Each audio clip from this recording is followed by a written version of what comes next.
We gaan praten over superheldenfilms om specifiek te zijn. En waarom het zinnig is om met een wetenschappelijke bril op te kijken naar superheldenfilms, naar dit genre. De 2 gasten die hier nu zijn, hebben dat gedaan en hebben een prachtig boek geschreven. Superheroes, a scientist and a historian debate the biggest movie genre of today. Mag ik een applaus voor Etienne Augé en Barry Fitzgerald. And guys, we are doing this in English because you both have been living in the Netherlands for quite a while, but not yet mastered the language to a level that you are comfortable with being interviewed in Dutch. I would make too many grammatical errors. Yeah, you're forgiven. Why a book on superheroes, Barry? Why not? There you go. Yeah, I mean, it's a short answer.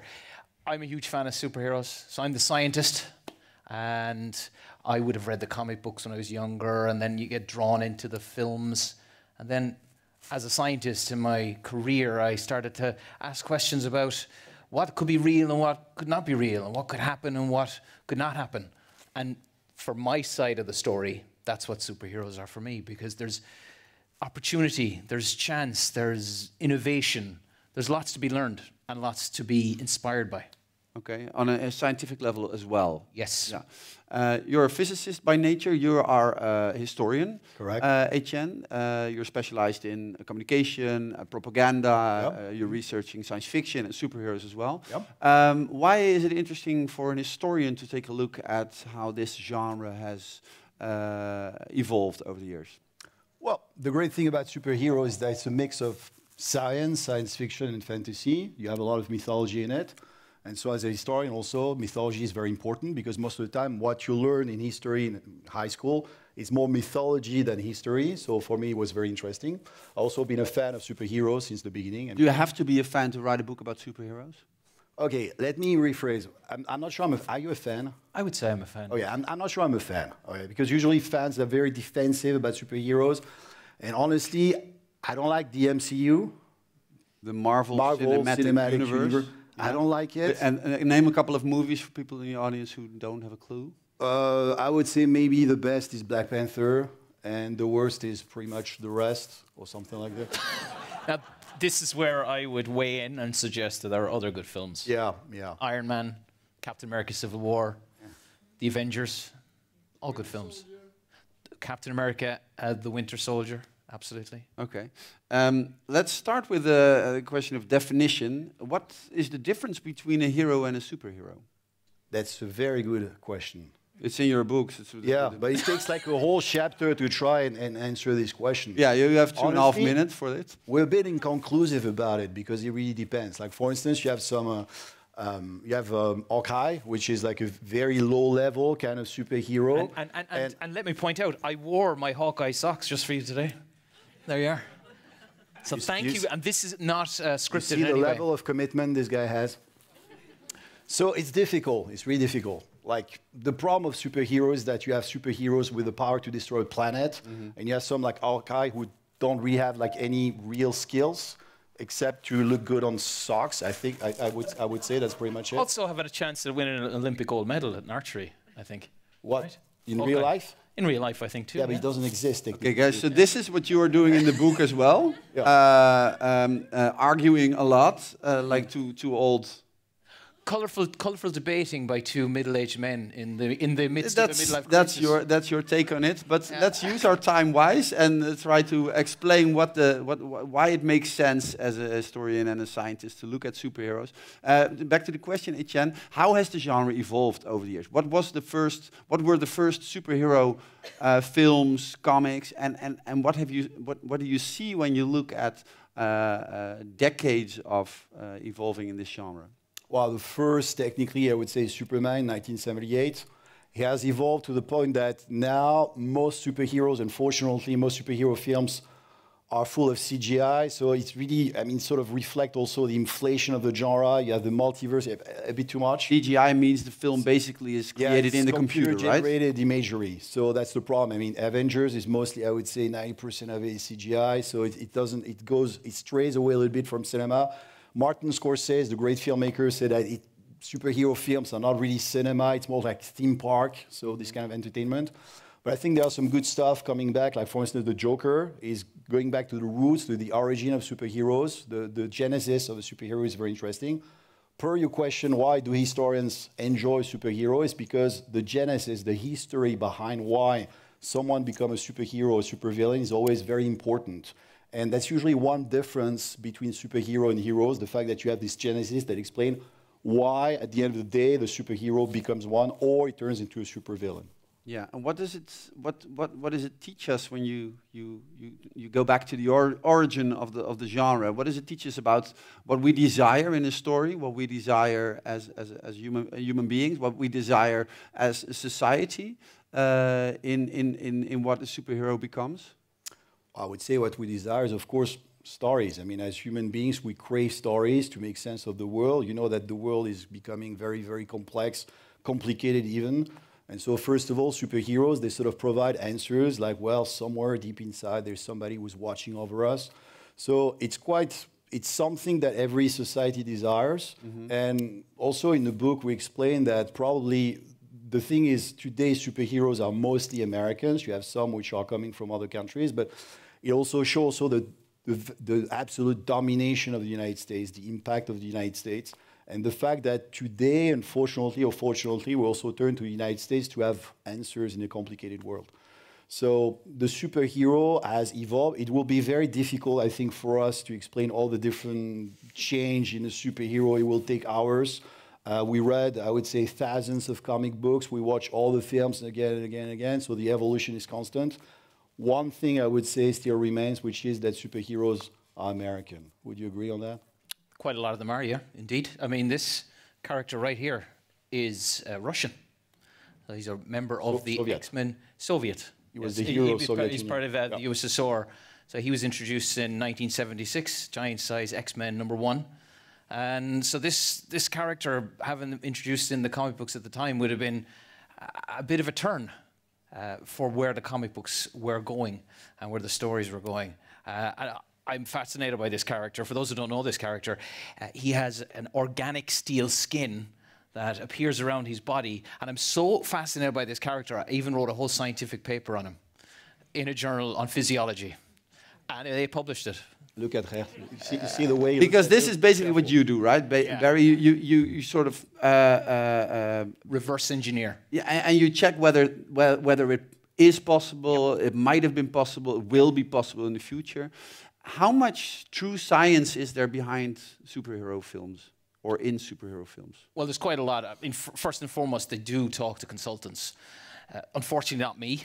I wish. But there are scientists out there who are called in by the studios to give them advice on what could be real and what might not be real. And of course, the studios stretch the science a little bit. And that's where I come in and have a lot of fun, because they've stretched the science. And then I come in and try and figure out, well, in stretching the science, how much real science do they still capture? Can you give an example of where sort of the stretching went too far, or where they did it exactly right? Or so if you look at the Ant-Man films, they introduced the concept of the quantum realm. The world of quantum physics is very complicated, and it's a real topic in physics. But there's no such area like the quantum world or the quantum realm, a tiny, tiny region that you can access in a suit that can shrink. So they've kind of reached there a little bit. I must also admit that, of course, they have a character who wears a suit and shrinks to the size of an insect. That's also problematic in its own right. But they really, really reach on some of the scientific concepts and really stretch them out. But a lot of what they come up with is grounded in consultation with scientists and what they are studying themselves. So they talk to the experts to try and have as much expertise in the film itself. Yeah, and so big in the Marvel films, the multiverse is quite a thing, right? Can you explain what the multiverse is and how they sort of throw this around in their last films? I love the idea of the multiverse. Etienne probably will tell you something else about it. I will. The multiverse is based around the idea that there are stacked versions of our universe all operating parallel to each other. And an alternative universe can be created whenever there's decision to be made. So let's, for example, imagine that I had a coin in my hand and I flip the coin. It's going to be heads or tails, right? And what happens is that if it lands heads here, there's another universe where it landed tails. and they exist parallel to each other. So what the superhero films and comic books have been doing for years is they've been utilizing the idea that they can have parallel stories taking place beside each other, and often these stories or universes cross over. And the best example in the films that we've seen thus far is Spider-Man No Way Home, where you have 3 actors who all played Spider-Man at some point or another coming together to save the day. But what they do in that film in terms of the physics is grounded on real theory. There's theory out there called the many worlds interpretation, says that this is possible.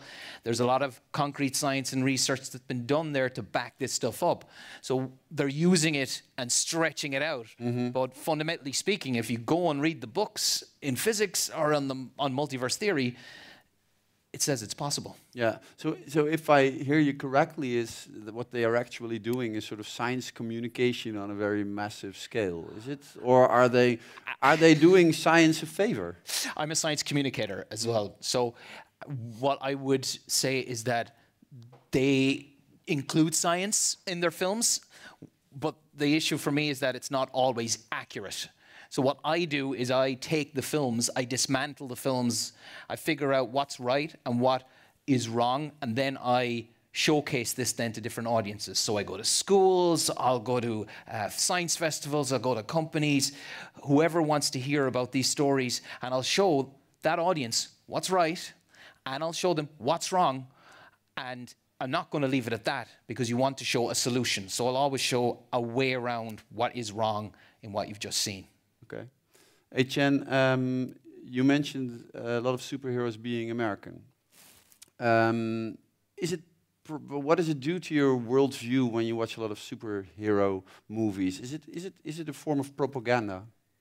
Well, it's not a form of propaganda. Iron Man 2008 is pure propaganda in a sense. The Department of Defense collaborated with the film directly just to be sure that the image of the US Armed Forces will be positive.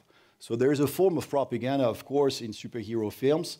That's one of the problems I have with the MCU, with the Marvel Cinematic Universe. But what's interesting is to see that the comic books actually are way more progressive than the films themselves. So the Marvel Cinematic Universe is a form of propaganda, but also we're talking about multiverse. Where we disagree is that for me, it's more a way for Hollywood, especially Walt Disney, to make more money. Multiverse means more films, because in the end, you don't really care about the coherence. And you can say, okay, well, we're going to pick this actor because right now he's hot, he's very bankable.